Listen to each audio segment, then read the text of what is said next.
Hi everyone, ito ay ipa-share ko sa inyo, no? Meron ko dito 50 pesos na coins, no? Kita nyo yun, no? Yan. Yung 50 pesos na coins, yan, no? Yan. May kabigatan din siya sa mga, siguro mga 5 grams. Mayroon. Ewan ko lang kung may value ito ngayon, may ganitong piso. Yan, no? Kita nyo, yan, no? 50 pesos na coins. Ayan, no? Kaya Republika ng Pilipinas. Ayan, no? Yung panahon pa ito ni Marcos Sr. na 50 pesos coins. Ayan, no? 50 pesos. Ayan. Kita nyo, ayan, no? May kabigatan siya at hindi siya natablan ng magnet. Di ko alam kung nickel ba ito o silver. Yan, o. Kahit anong dutut mantik nito, dito na malikit. Yan, o. Yan.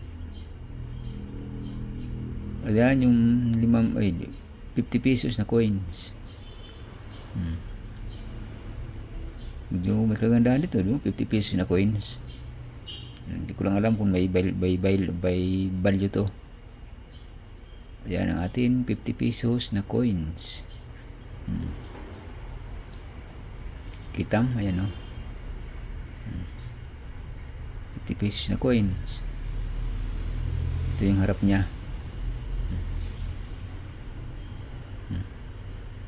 Ayan yung harap. September 21 1972.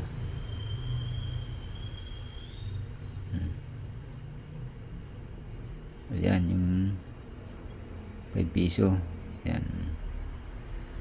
5 piso, 50 pesos na coins.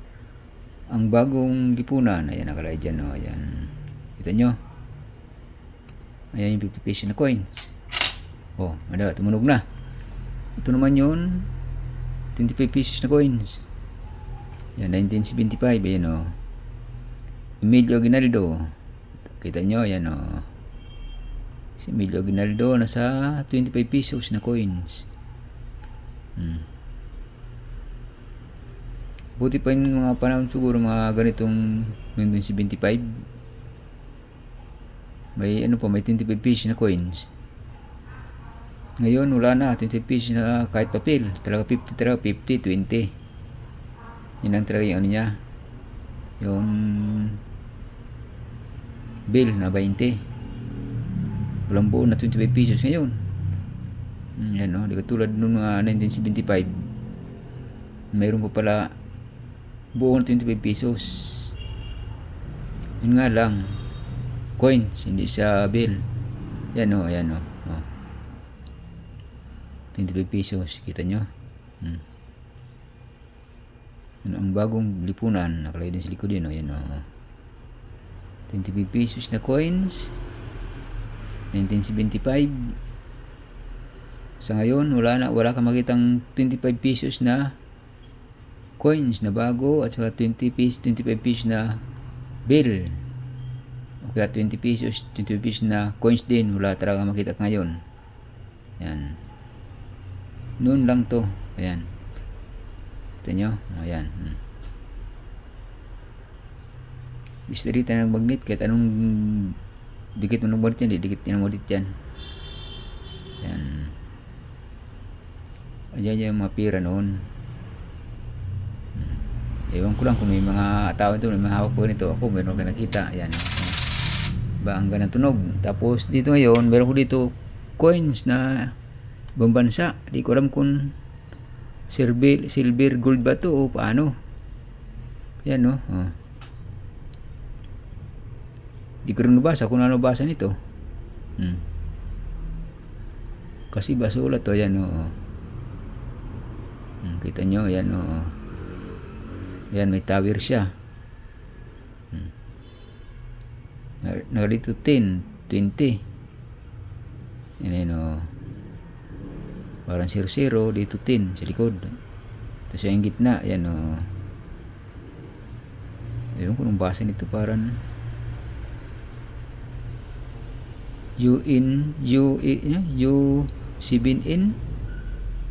U1 ata to, U1 yung tawag basa niyan, U7N yung likod, ito yung harap.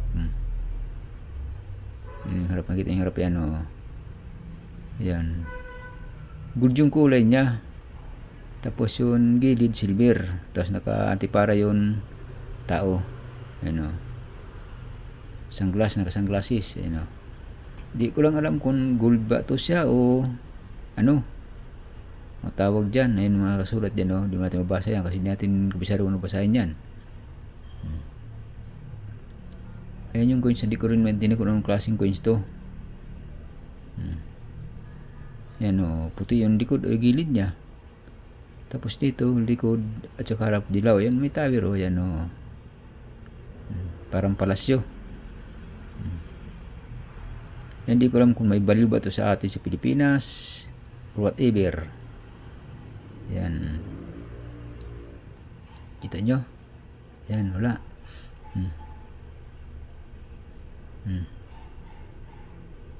Yan, kita nyo yan, di ba mga lods? So, kung mayroon kayo nito, yung sa mga collector ng coins,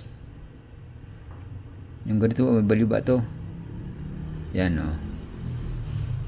yan ang ating mga coins ng mga naipon.